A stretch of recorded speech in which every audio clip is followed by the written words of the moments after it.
Alright, we're back with part 2 of how not to make a cosplay. Oh, so we've made it back to the ruffle sleeves. So with my 4 pieces, I wanted to make sure that there was over an inch on each edge. That way I could sew ease lines to make the little ruffled edges. But that wasn't going to work because I didn't have enough gray fabric. But I was still able to do about an inch on each side for each piece. So for the edges, it was an inch more, and then an extra half an inch on the bottom, and then an extra inch on the top for the ease lines. And this took me a while to map out because I wanted to make sure all the pieces had enough space and enough room to cut out. So after moving around the pieces again and again and again, finally able to cut them out and then just laying them onto these sleeve bases. So this part took a very long time. Like I said before, I like to fold over once, pin it, and then fold over twice and then repin it because it's easier for me. So yeah, pinning all of the edges to all 8 pieces. This took so long, this took a hot minute, and then I only filmed half of it. There was no way I was gonna film myself doing the other 4 pieces. So we've made it. Okay, so this was more eyeballing it because it wasn't on the edge of a lot of things, but sewing all of them for those nice little clean edges, and they came out so clean, all of them. It was so nice. Here's a close-up. I don't normally put the camera right there. I know that's like a great spot to put the camera, is right in front of the sewing machine. So I only did it for a little bit, but it blocks everything. It blocks everything. I can't see what I'm doing. I have done it. I have done them all. They all have the line. It took so long. Oh my god. So going back and re-ironing all of the pieces because there were still dents in them and I wanted to be perfect and smooth for those ruffles. So here we go. This is a 6. And going in with the ease stitches. Now I didn't go right on the edge of the presser foot. I kind of eyeballed this and went a little more in. And then for the second one, I looked at it and went right on the edge of where I could see the line running through the oval inside of the presser foot. So that isn't like regulation ease length. That's like smaller than it, which they do not recommend, but I didn't care because I was like, I don't have enough room for this. So I did that for all of the pieces and then started to slowly but surely ease all of the pieces to fit the base sleeve. Now this took a while because I had to make sure all of the pieces were straight and that I was doing it right. And for anybody who doesn't know what easing is, because like I recently discovered it, you do a big stitch, you do 2 parallel stitches next to each other, and then you take 2 of the top threads, and then you take 2 of the top threads and pull them so that way the fabric bunches up. So that's what I did to create the ruffles. And the whole time I kept, readjusting, making sure that all the pieces were fitting in the right places on the sleeve.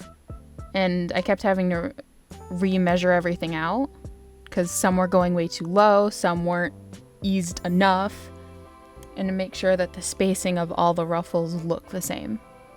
That took way longer than it should, but after pinning them all, having them all look nice, I could finally go in and sew all of them, starting from the bottom one, going up to the top because they layer over each other.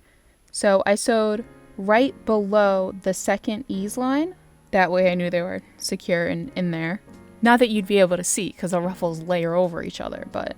So I only sewed the line straight across. I didn't sew the edges yet because I needed to pin the bottom part because the blue part was way too long. So I cut it in half and then pinned the inside. That way you couldn't see it. So after doing both of those, I sewed the inner base sleeve line just to finish it. Then I went in and I sewed the edges down. And then finally sewing the sleeve together. So now that both of the sleeves are finally done, I am pinning them to the sleeve holes of the shirt part. And they fit so nice. They fit so nice. I thought they were going to be a little bit off, but after pinning them, they fit.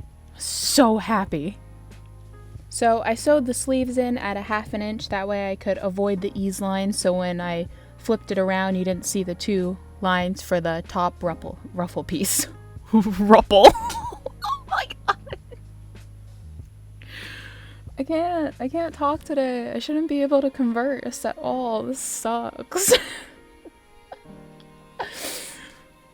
So after pinning the zipper again and again, I finally got it into the right place. I folded it over halfway and then pinned it over the top. Now, I can tell you this is probably most likely not the correct way to do an invisible zipper. What you're supposed to do is sew the 2 pieces of fabric together, then sew the zipper on, and then seam rip the fabric line. I don't like doing it that way. It just bums me out.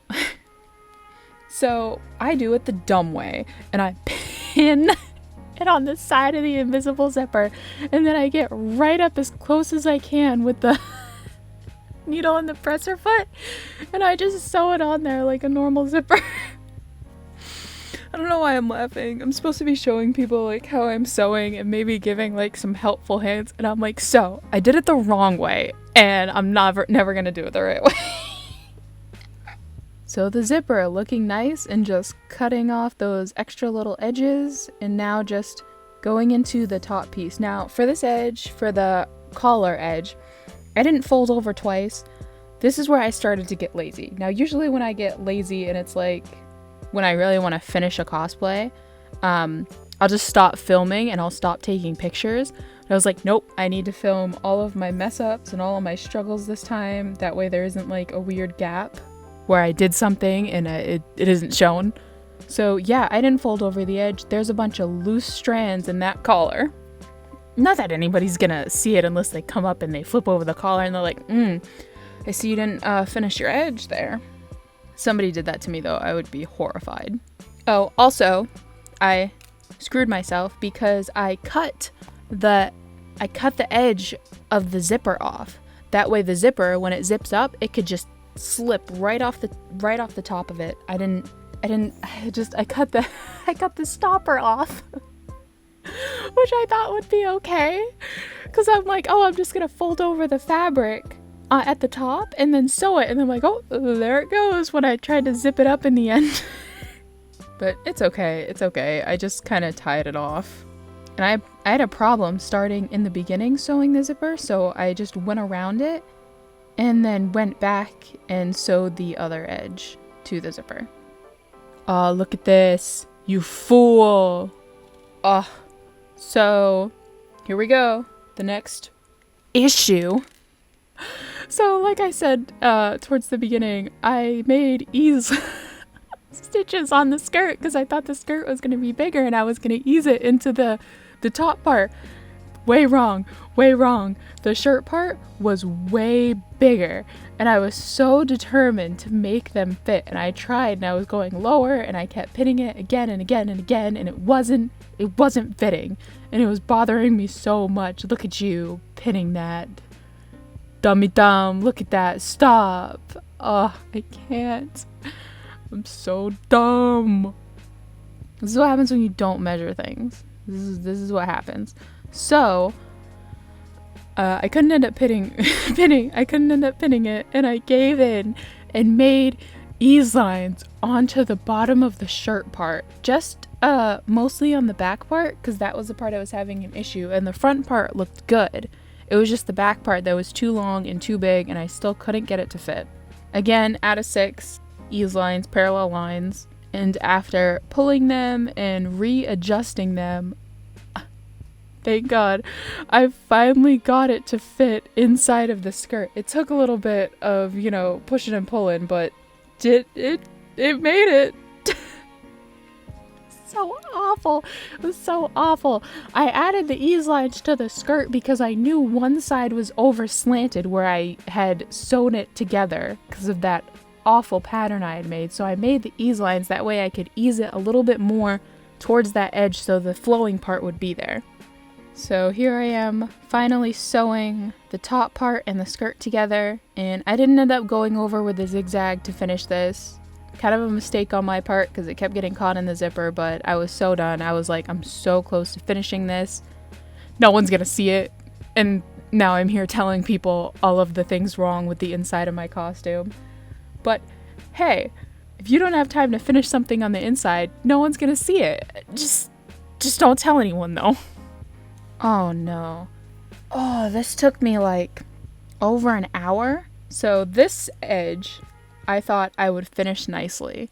And because I'm awful, I did the same thing I always have done throughout this whole thing, which is pin the entire edge over once, which was so much fabric, and then go over it again and fold it a second time and then repin it all.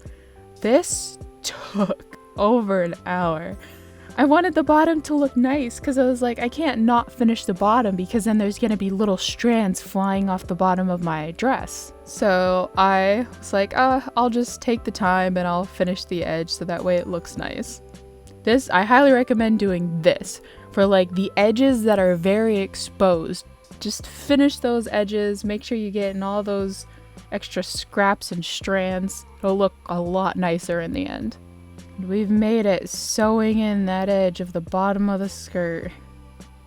Well, now a dress, because I sewed the top part. It's, oof. This takes so long. This part, it was such a long way. See, usually I sew short skirts, not really long skirts, which is why it took so long and I wasn't expecting it. And as I'm sewing it, I'm like, oh God, I'm like, what's happening?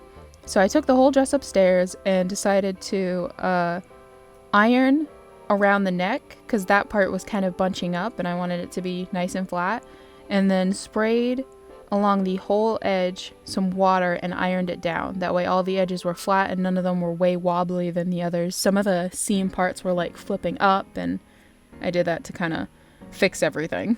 Oh, here we are, the first signs of the belt. So I could not find any gold belt buckles anywhere, the kind that I was looking for. I don't know whether on her belt thing it was a belt buckle. I don't know how she's getting it on. I don't know. What is that? What is that? So I took some of the white fabric and just painted it with really shiny gold yellow paint mix and painted it for a while and then just let it dry. So while the paint is drying, I sat down and I redid all of the little seam parts. So as you're sewing, you know, when you finish it and then you just kind of cut off the edge and then there's the little strands on the outside.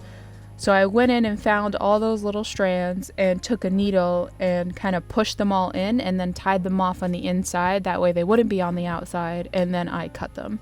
And then also going in and cutting out all those extra strands.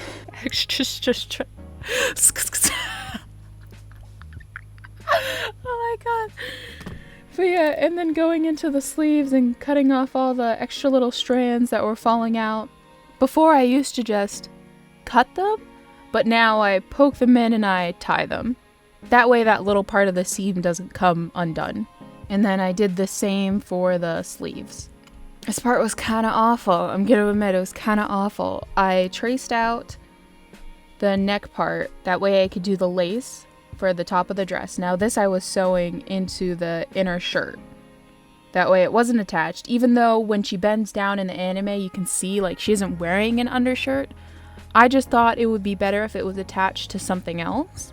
So I stared at it for a while and I tried to find the best shape to cut out for it.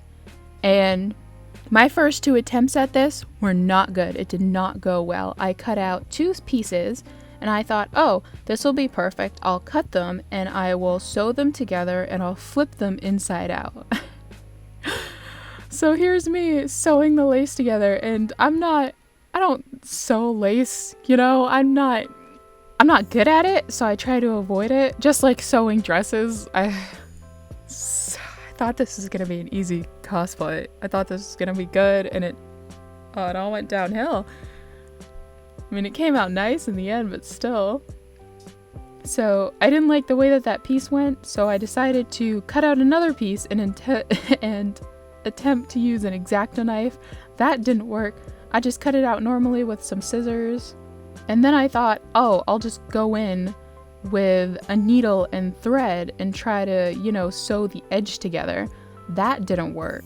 So the next plan, I figured out after I could just cut along the edge of all of the flowers and it wouldn't fray away. So that worked out good. I finally had a piece that I liked. Everything was okay. So I decided to pin the inner side, pin the piece together, and then I tried it on. Didn't look good. It didn't look good. It was way too high and the blue shirt ended up visible from the top of the white dress. So I went in again and cut the neckline a lot shorter. And then repinning it, repinning the whole edge, repinning the lace. Tried it on. Didn't work. It ended up being awful too. It was too thin. So what I did was I cut out another piece. This is why I got so much of this fabric, because I knew it was gonna be so much trial and error with this one. So I cut out another piece and decided to lay them over each other. That way it would seem thicker, and that way the bumps would be even if I just kind of used the opposite ends of the pattern of the fabric. And then I folded it over a lot more and repinned it, and this time it worked. It worked so nicely. It worked so nicely. I was so happy. I went to sew it and then tragedy struck. I forgot to turn the camera on. So I just oh my goodness, I didn't turn it on. I can't believe this. I just sewed the whole edge just now with the camera pointed at the sewing machine and it opened and it starts beeping and I'm like, oh, it's not on. So yeah, I just did the whole edge. The only problem I had is I kind of nicked right there on the front, but it's okay. You just see like this top part over the dress. So yay, the whole dress is complete except for the belt. Look how pretty it looks. Oh my god, it came out so nice. I just have to finish the belt. Belt part. This was the final thing I had to do, and I wasn't gonna do it right at all. I was planning on, you know, making a nice belt, cutting the edges off, making it actually look like the belt. Nope. I decided to cut the shape of the pieces, right? And then just pin it with bobby pins, the safety pins onto it. It looked fine. So I folded over the big piece of the stretch thing, and so I cut it. Let me back up. I'm gonna slow this down. So I cut the gold piece to a way that I liked it. That way I could fold it over the small black stretch stuff in two pieces, and then after I folded it over, I just taped them. Tape them to the inside. I mean, it worked. It's not like anybody would look at it and know it's taped. So I did that, and that way they kind of moved along the edge of it. Because after I taped it, you could still move the black piece on the inside. So I folded the black piece over, and then folded the bigger black piece over, and basically just pinned it on the inside of one side. And then I got it up on the mannequin, and then I basically pinned it on the other side and then flipped it all over. That way it looked all nice. So there it is. There is the final dress. I spent a week and a half making this because I thought, wow, I only need, you know, about like 2 weeks before Halloween to finish this. Ooh, I hustled. I hustled because I wanted to wear this for Halloween alone while I eat a whole bag of Almond Joy. But even with all the random measurement issues I had, I think it still came out really nice in the end. And I thought it looked really pretty. So if you have any questions, please feel free to ask me. And thank you so much for watching this video.